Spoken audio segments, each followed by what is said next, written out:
आसंता February 21 तारिख आंतर्जातिक मातृभाषा दिवस रे आमर मातृभाषा रही। तेणु आज आम मातृभाषार 50 टी क्वेश्चन आलोचना करवा। उत्कल जननी को चारु भाषामयी कवि कही कवि कहार महत्व प्रतिपादन करछन्ति।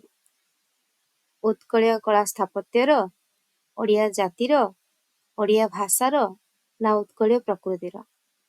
चारु भाषामयी बोली कवि कही कहार महत्व प्रतिपादन करछन्ति। भाषामयी बोले भाषा कथा कहे सुंदर भाषा कथा। तेबे यार उत्तर ओडिया भाषा कथा कहे।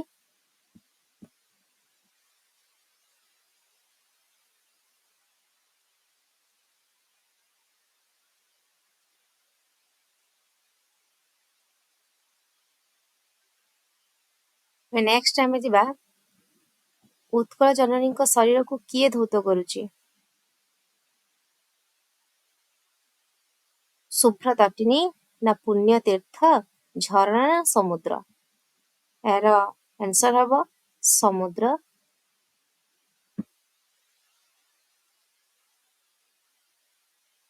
उत्कल नदी कूलर समीरण किपरि? जलकणा युक्त, दुई रे धीर ना शीतल ना सुगंध युक्त। जलकणा युक्त। शुभ्र तटिनी कूल शिकर समीरा ना समीरणटा किपरि ना जलकणा युक्त। उत्कलर वनभूमि किपरि? अगम्य, घंच, स्वापद संकुल ना जोगी ऋषिंकर बासभूमि। उत्कलर वनभूमि किपरि? घन घन वनभूमि राजित अंगे कुहाइज कवितार अछि ना। ताले उत्कलर भूमि होची घन शब्दर अर्थ घंच। तो यार आंसर हबो घंच। तरंग परी किए शोभा धारण करिथिबा बंदे उत्कल जननी कवितारे कुहा जायछि। समुद्र, नदी, वनभूमि ना नील पर्वतमाला। कोटा ठीक हबो? नील पर्वतमाला।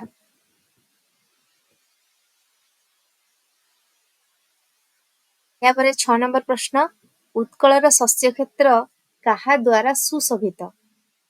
शाली धान, पनीपरिबा, सरिस ना फूल फल। उत्कलर शस्य क्षेत्र शाली धान द्वारा सुशोभित। शाली तालबेस प्रकार ओळ दीर्घ हेले हबो ओळ दीर्घ हेले कोन हबो ना भौणींकर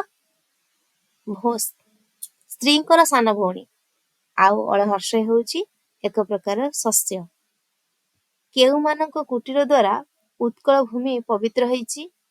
आदिवासी मानकर, जोगी ऋषिंकर, कृषक मानकर, दरिद्र जनतांकर। जोगी ऋषिगण उट्टज पवित्रा। जोगी ऋषिंकर द्वारा जोगी ऋषिंकर कुटीर द्वारा उत्कल भूमि पवित्र होईची।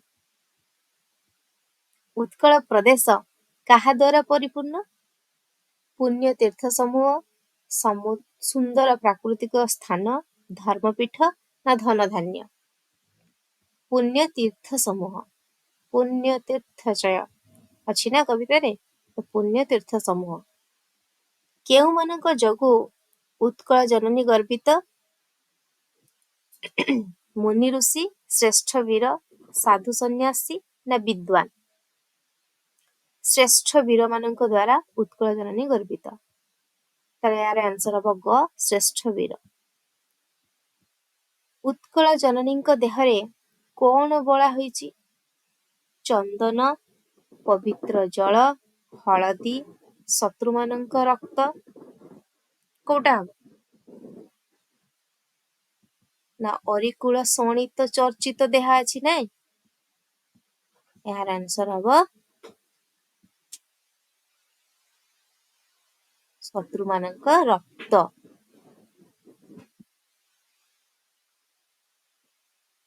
घ बयर आंसर शत्रुमानंक रक्त।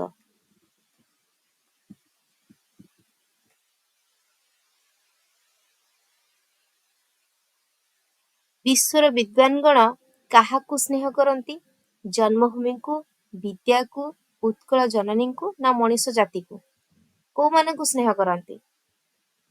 ଉତ୍କଳ ଜନନୀଙ୍କୁ।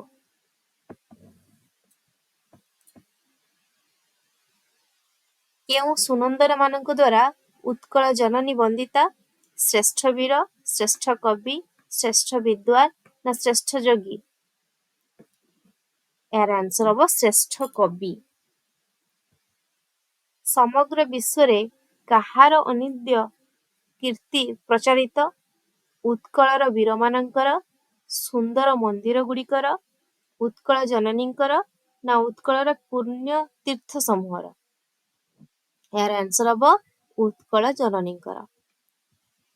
ବନ୍ଦେ ଉତ୍କଳ ଜନନୀ କବିତାରେ କବିଙ୍କର କେଉଁ ଭାବନା ପ୍ରକାଶ ପାଇଛି? ଭକ୍ତି, ବୈପ୍ଳବିକ, ଦେଶାତ୍ମବୋଧ ନା ସାମ୍ୟବାଦୀ? ଏହାର ହଉଛି ଆନ୍ସର ଦେଶାତ୍ମବୋଧ। ଲକ୍ଷ୍ମୀକାନ୍ତ ମହାପାତ୍ର କେଉଁ କବି ଭାବରେ ପରିଚିତ? ଭକ୍ତ କବି, ପଲ୍ଲୀ କବି, ସ୍ୱଭାବ କବି ନା କାନ୍ତ କବି? କାନ୍ତ କବି ଲକ୍ଷ୍ମୀକାନ୍ତ ମହାପାତ୍ର। ରାଘବଙ୍କ ଲଙ୍କା ଯାତ୍ରାନୁକୂଳ କବିତାଟି କେଉଁ କାବ୍ୟରୁ ସଂଗୃହୀତ? ବୈଦେହୀଶ ବିଳାସ, କଟି ବ୍ରହ୍ମାଣ୍ଡ ସୁନ୍ଦରୀ, ଲାବଣ୍ୟବତୀ ନା ପ୍ରେମ ସୁଧାନୀତି? ଏହାର ଆନ୍ସର ହବ ବୈଦେହୀଶ ବିଳାସ। ପଠିତ କବିତାରେ କାହାକୁ ରାଘବ କୁହାଯାଇଛି? ଲକ୍ଷ୍ମଣ, ଭରତ, ରାମଚନ୍ଦ୍ର, ଶତ୍ରୁଘ୍ନ? ରାମଚନ୍ଦ୍ରଙ୍କୁ ରାଘବ ବୋଲି କୁହାଯାଇଛି। ଏବେ ଦେଖିବା 8 ନମ୍ବର ପ୍ରଶ୍ନ।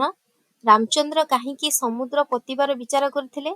ରାବଣଙ୍କୁ ବଦ୍ଧ କରିବା ପାଇଁ, ବିଭୀଷଣଙ୍କୁ ଲଙ୍କାର ରାଜା କରିବା ପାଇଁ, ନିଜ ଶକ୍ତି ପ୍ରଦର୍ଶନ ପାଇଁ ନା ସୀତାଙ୍କୁ ପାଇବାର ଆଶା ଯୋଗୁଁ? ଏହାର ଆନ୍ସର ହବ ଘ, ସୀତାଙ୍କୁ ପାଇବାର ଆଶା ଯୋଗୁଁ। ରାମଚନ୍ଦ୍ର କେଉଁଥିରେ ସମୁଦ୍ର ପତିବାକୁ ବିଚାର କରିଥିଲେ? ମାଟିରେ, ଗଛଲତାରେ, ପର୍ବତରେ, ବାଲିରେ? କୋଉଥିରେ? ନା ପର୍ବତରେ। 20 ନମ୍ବର ପ୍ରଶ୍ନ। ରାମଚନ୍ଦ୍ର ବିସ୍ମୟରେ ନିଶ୍ୱାସ ଛାଡ଼ିଥିଲେ କାହିଁକି? ବାନରମାନେ ପକାଉଥିବା ପର୍ବତ ସବୁ ବୁଡ଼ିଯିବା ଯୋଗୁଁ, ଜଳ ଫି ଫି ଶବ୍ଦ କରୁଥିବା ଯୋଗୁଁ, ସମୁଦ୍ରର ଅଶାନ୍ତ ରୂପ ଯୋଗୁଁ, ସମୁଦ୍ର ଖୁବ୍ ଗଭୀର ହୋଇଥିବା ଯୋଗୁଁ? କୋଉଥିପାଇଁ? ନା ବାନରମାନେ ପକାଉଥିବା ପର୍ବତ ସବୁ ବୁଡ଼ିଯିବା ଯୋଗୁଁ। 21 ନମ୍ବର ପ୍ରଶ୍ନ। ବରୁଣଙ୍କୁ ପ୍ରସନ୍ନ କରିବା ପାଇଁ ରାମଚନ୍ଦ୍ର କଣ କରିଥିଲେ? ଯଜ୍ଞ କରିଥିଲେ, ଅନଶନରେ କୁଶଶଯ୍ୟାରେ ଶୟନ କରିଥିଲେ, କଠୋର ତପସ୍ୟା କରିଥିଲେ, ବରୁଣଙ୍କର ପୂଜା କରିଥିଲେ? ଏହାର ଆନ୍ସର ହବ ଖ, ଅନଶନରେ କୁଶଶଯ୍ୟାରେ ଶୟନ କରିଥିଲେ। କାହାକୁ ବିଭୂତି ଭୂଷଣ ବୋଲି କୁହାଯାଇଛି? ଶିବଙ୍କୁ ନା ରାମଚନ୍ଦ୍ରଙ୍କୁ ନା ରାବଣଙ୍କୁ ନା ବିଭୀଷଣଙ୍କୁ? ଏହାର ଆନ୍ସର ହବ ରାମଚନ୍ଦ୍ରଙ୍କୁ। ରାବଣ ଦୂତ ଭାବେ ପଠାଇଥିବା ଶୁକ ସାରଣ କିଏ? ରାବଣର 2 ମନ୍ତ୍ରୀ, ରାବଣର 2 ଜଣ ସୈନିକ, 2ଟି ପକ୍ଷୀ ନା ରାବଣର 2 ବନ୍ଧୁ? ଏହାର ଆନ୍ସର ହବ କ, ରାବଣର 2 ମନ୍ତ୍ରୀ। ବଡ଼ ଭାଇ ପିତା ତୁଲ୍ୟ ବୋଲି କିଏ କହିଛି? ରାମଚନ୍ଦ୍ର, ବିଭୀଷଣ, ଲକ୍ଷ୍ମଣ ନା ରାବଣ? ରାବଣ କହିଛନ୍ତି କଥା, ନାଇଁ? ଏହାର ଆନ୍ସର ହବ ଘ। ଅଙ୍ଗଦ ପିତାଙ୍କର ଶତ୍ରୁ କିଏ? ବିଭୀଷଣ, ହନୁମାନ, ରାମଚନ୍ଦ୍ର ନା ରାବଣ? ଅଙ୍ଗଦ ପିତାଙ୍କର ଶତ୍ରୁ ହଉଛନ୍ତି ରାମଚନ୍ଦ୍ର। ଅଙ୍ଗଦଙ୍କର ପିତୃବ୍ୟ କିଏ? ସୁଗ୍ରୀବ, ବାଳି, ହନୁମାନ ନା ରାମଚନ୍ଦ୍ର? ପିତୃବ୍ୟ ଶବ୍ଦର ଅର୍ଥ ହଉଛି କକା। ତାଙ୍କର କକା କିଏ ଥିଲେ? ନା ସୁଗ୍ରୀବ। ଶୁକ ସାରଣ କେଉଁ ପଥରେ ସାଗର ଅତିକ୍ରମ କରିଥିଲେ? ସ୍ଥଳପଥ, ଆକାଶପଥ, ଜଳପଥ ନା ବନପଥ? ଏହାର ସଠିକ ଉତ୍ତର ହଉଛି ଆକାଶପଥ। ଶୁକ ସାରଣ କେଉଁ ରୂପରେ ଆକାଶ ପଥରେ ସମୁଦ୍ର ପାର ହୋଇଥିଲେ? ବତକ, ବଗ, କାଉ, ଚିଲ? ଏହାର ଆନ୍ସର ହବ ବତକ। ଶୁକ ସାରଣ କାହାକୁ ଦେବ ରିପୁ ଭାବେ ସମ୍ବୋଧନ କରିଛନ୍ତି?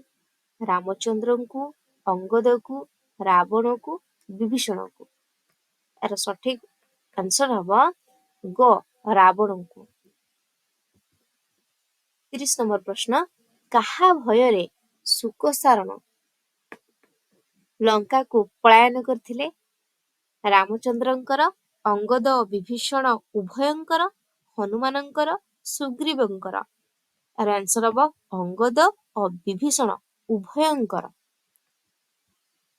ରାବଣ 31 নম্বର ପ୍ରଶ୍ନ, ରାବଣ କଣ କଲେ ବିଭୀଷଣ ଲଙ୍କା ଫେରିବେ ବୋଲି ଶୁକସାରଣକୁ କହିଥିଲେ? ରାମଙ୍କର ଶରଣ ପଶିଲେ, ସୀତାଙ୍କୁ ସମର୍ପଣ କଲେ, ଦେବତାଙ୍କ ସହିତ ଶତ୍ରୁତା ନ କଲେ, ସିଂହାସନ ତ୍ୟାଗ କଲେ। ଏହାର ସଠିକ ଉତ୍ତର ହବ ସୀତାଙ୍କୁ ସମର୍ପଣ କଲେ। 32 নম্বର ପ୍ରଶ୍ନ, କିଏ ବଡ କୂଳରେ ଜନ୍ମ ହୋଇଥିବା ରାବଣ କହିଛି? ରାମଚନ୍ଦ୍ର, ବିଭୀଷଣ, ଅଙ୍ଗଦ ନା ସୁଗ୍ରୀବ? ଏହାର ସଠିକ ଉତ୍ତର ହବ ବିଭୀଷଣ। ଧର୍ମ ବଳରୁ କାହାଠାରୁ ରକ୍ଷା ପାଇଥିବା ଶୁକସାରଣ ରାବଣକୁ କହିଛନ୍ତି? ରାମଚନ୍ଦ୍ର, ସୁଗ୍ରୀବ, ବିଭୀଷଣ, ଅଙ୍ଗଦ। ଏହାର ସଠିକ ଉତ୍ତର ହବ ଘ ଅଙ୍ଗଦ। ଏକ ଶଙ୍ଖର ପରିମାଣ କେତେ? ଏଠି ଶଙ୍ଖ ସଂଖ୍ୟା ବିଶେଷ ଶବ୍ଦରେ ବ୍ୟବହାର ହେଇଛି। 100 କୋଟି, 1 ଲକ୍ଷ କୋଟି, 10 କୋଟି ନା 1000 କୋଟି? ଏହାର ସଠିକ ଉତ୍ତର ହବ 1 ଲକ୍ଷ କୋଟି। 35 নম্বର ପ୍ରଶ୍ନ, ରାବଣ ମନ୍ଦହାସ କରିଥିଲା କାହିଁକି? ଶ୍ରୀରାମଙ୍କ ସୈନ୍ୟ ସଂଖ୍ୟା କମ ଥିବାରୁ, ରାମଚନ୍ଦ୍ର ସମୁଦ୍ର ପୋତିବାକୁ ଚେଷ୍ଟା କରୁଥିବାରୁ, ରାମଚନ୍ଦ୍ରଙ୍କୁ ପରାକ୍ରମହୀନ ଭାବିବାରୁ, ପର୍ବତ ଗୁଡିକ ସମୁଦ୍ରରେ ବୁଡି ଯାଉଥିବାରୁ। ଏହାର ସଠିକ ଉତ୍ତର ହବ ରାମଚନ୍ଦ୍ରଙ୍କୁ ପରାକ୍ରମହୀନ ଭାବିଥିବାରୁ। 36 নম্বର ପ୍ରଶ୍ନ, ରାବଣଙ୍କୁ କିଏ ଦେବରିପୁ ଭାବେ ସମ୍ବୋଧନ କରିଥିଲେ? ରାମଚନ୍ଦ୍ର, ବିଭୀଷଣ, ଶୁକସାରଣ ନା ଅଙ୍ଗଦ? ଏହାର ସଠିକ ଉତ୍ତର ହବ ଶୁକସାରଣ। ପରବର୍ତ୍ତୀ ପ୍ରଶ୍ନ ଦେଖିବା 37 নম্বର, ଅଙ୍ଗଦର ଶକ୍ତ ଚାପୁଡା ବାଜିଥିଲେ ବିନ୍ଧ୍ୟ ପର୍ବତର ଅବସ୍ଥା କଣ ହେଇଥାନ୍ତା? ସମୁଦ୍ରରେ ପଡିଥାନ୍ତା, ଉପୁଡି ଯାଇଥାନ୍ତା, ଚୂର୍ଣ୍ଣ ହେଇଥାନ୍ତା, ଉଡି ଯାଇଥାନ୍ତା। ଏହାର ସଠିକ ଉତ୍ତର ଚୂର୍ଣ୍ଣ ହେଇଥାନ୍ତା। ରାବଣ କାହାକୁ ପରାକ୍ରମହୀନ ଭାବିଥିଲା? ବିଭୀଷଣଙ୍କୁ, ଅଙ୍ଗଦଙ୍କୁ, ସୁଗ୍ରୀବଙ୍କୁ ନା ରାମଚନ୍ଦ୍ରଙ୍କୁ? ଏହାର ସଠିକ ଉତ୍ତର ରାମଚନ୍ଦ୍ରଙ୍କୁ। ଅଙ୍ଗଦଙ୍କ ଶକ୍ତ ଚାପୁଡା ଆଘାତରୁ କାହା ଯୋଗୁ ଶୁକସାରଣ ବଞ୍ଚିଗଲେ? ଧର୍ମବଳ ଯୋଗୁ, ବିଭୀଷଣଙ୍କ ଯୋଗୁ, ରାମଚନ୍ଦ୍ରଙ୍କ ଯୋଗୁ ନା ଦେବ ଯୋଗୁ? କାହାଙ୍କ ଯୋଗୁ ସେମାନେ ବଞ୍ଚି ଯାଇଥିଲେ? 39 নম্বର, ଧର୍ମବଳ ଯୋଗୁ। ରାମଚନ୍ଦ୍ର କେଉଁ ଶଯ୍ୟାରେ ଶୟନ କରୁଥିବା ଶୁକସାରଣ ରାବଣକୁ କହିଛନ୍ତି? ପତ୍ରଶଯ୍ୟା, କୁଶଶଯ୍ୟା, ବାଲୁକା ଶଯ୍ୟା ନା ଭୂମି ଶଯ୍ୟା? ଏହାର ସଠିକ ଉତ୍ତର କୁଶଶଯ୍ୟା।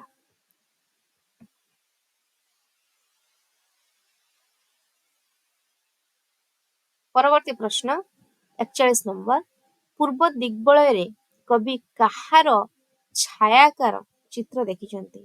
ମୀନଜୀବୀ ନାବର, ଭାଲେରୀ ପାହାଡର, ବନଭୂମିର ନା ଦୀପଶୈଳର? ଏହାର ସଠିକ ଉତ୍ତର ହବ ମୀନଜୀବୀ ନାବର। ସମୁଦ୍ର ମୁହାଣରେ ମାଛ ଧରି ଧୀବରମାନେ କାହା କଥା ଭାବି ଫେରୁଥିଲେ? ଅନ୍ୟ ଧୀବରଙ୍କ କଥା, ପତପାଳ କଥା, ଗୃହ କଥା, ମାଛ ବିକିବା କଥା। ଏହାର ସଠିକ ଉତ୍ତର ହବ ଗ ଗୃହ କଥା। ତାପରେ ଆସିବା 43 নম্বର, ଚିଲିକା ମୁହାଣର କେଉଁ ଦିଗରେ ଭାଲେରୀ ପର୍ବତ ଅଛି? ଦକ୍ଷିଣ, ପୂର୍ବ, ଉତ୍ତର, ପଶ୍ଚିମ? ଏହାର ସଠିକ ଉତ୍ତର ପଶ୍ଚିମ ଦିଗରେ। ନୌକାର ପାଲ ଟେକି ମୀନଜୀବୀ ମାନେ କିପରି ଫେରୁଥିଲେ? ଦୁଃଖିତ ହୋଇ, ଆନନ୍ଦିତ ହୋଇ, ଚିନ୍ତିତ ହୋଇ ନା ବିସ୍ମିତ ହୋଇ? ଏହାର ସଠିକ ଉତ୍ତର ଆନନ୍ଦିତ ହୋଇ। ଧୀବରମାନଙ୍କ କଣ୍ଠରୁ କବି କାହାର ସଙ୍ଗୀତ ଶୁଣିବାକୁ ପାଇଛନ୍ତି? କବି ସୂର୍ଯ୍ୟଙ୍କର, ଭକ୍ତ କବିଙ୍କର, କବି ସମ୍ରାଟଙ୍କର ନା କବିବରଙ୍କର? ଏହାର ସଠିକ ଉତ୍ତର କ କବି ସୂର୍ଯ୍ୟ ବଳଦେବ ରଥଙ୍କର। କବି କାହାକୁ ଉଲ୍ଲାସର ଆତ୍ମ ବୋଲି କହିଛନ୍ତି? ଜ୍ୟୋତ୍ସ୍ନାଙ୍କୁ, ଚିଲିକାର ନୀଳ ଜଳକୁ, ଗୀତ ତାନକୁ ନା ଚିଲିକା ମରୁତକୁ? ଏହାର ସଠିକ ଉତ୍ତର ହବ ଗ ଗୀତ ତାନକୁ। କାହାକୁ ଜ୍ୟୋତ୍ସ୍ନା ଦୁକୁଳ ବାସିନୀ ବୋଲି କହିଛନ୍ତି? ବନଭୂମିକୁ, ଚିଲିକାକୁ, ପୃଥିବୀକୁ ନା ଦିଗଙ୍ଗନାକୁ? ତେବେ 47 ନମ୍ବର ପ୍ରଶ୍ନର ସଠିକ ଉତ୍ତର ହବ ଘ ଦିଗଙ୍ଗନାକୁ। 48 ନମ୍ବର ପଠିତ କବିତାରେ କାହାକୁ ମଧୁର ହାସିନୀ ବୋଲି କୁହାଯାଇଛି? ଦିଗଙ୍ଗନାକୁ, ଅବନୀକୁ, ଚିଲିକାକୁ ନା ନିଶିଥିନୀକୁ? ଏହାର ସଠିକ ଉତ୍ତର କ ଦିଗଙ୍ଗନାକୁ। ଏବେ ଆସିବ 49 ନମ୍ବର କବି ସୂର୍ଯ୍ୟଙ୍କ ସଙ୍ଗୀତର ଗଲାଣି ତ ଗଲା କଥାରେ ସଙ୍ଗୀତ ପଂକ୍ତିଟି କବିଙ୍କ ମନରେ କଣ ଜନ୍ମାଇଛି? ଆନନ୍ଦ ଭାବ, ବିଷାଦ ଭାବ, ଭାବାନ୍ତର ନା ଚିନ୍ତା? ଏହାର ସଠିକ ଉତ୍ତର ଖ ଭାବାନ୍ତର। ସଙ୍ଗୀତ ଆବେଶରେ ମନ କେଉଁଠାରେ ବିଚରଣ କରେ? ଚିଲିକାର ନୀଳବକ୍ଷରେ, ଅତୀନ୍ଦ୍ରିୟ ଦେଶରେ, ବନଭୂମିରେ ନା ଭାଲେରୀ ପର୍ବତ ଶିଖର ଦେଶରେ? ଏହାର ସଠିକ ଉତ୍ତର ଖ ଅତୀନ୍ଦ୍ରିୟ ଦେଶରେ। ଆଜି ଆମେ 50ଟି ପ୍ରଶ୍ନର ଉତ୍ତର ଜାଣିଲେ, ପ୍ରଶ୍ନ ଉତ୍ତର ମାଧ୍ୟମରେ ଆମେ ଆଲୋଚନା କଲେ। ନେକ୍ସଟ କାଳାଂଶରେ ଆମେ ପୁଣି ପ୍ରଶ୍ନ ଉତ୍ତର ଆଲୋଚନା କରିବା, ଯେହେତୁ ଆଗକୁ ପରୀକ୍ଷା ରହିଛି। ତ ଆଜି ପାଇଁ ଏତିକି।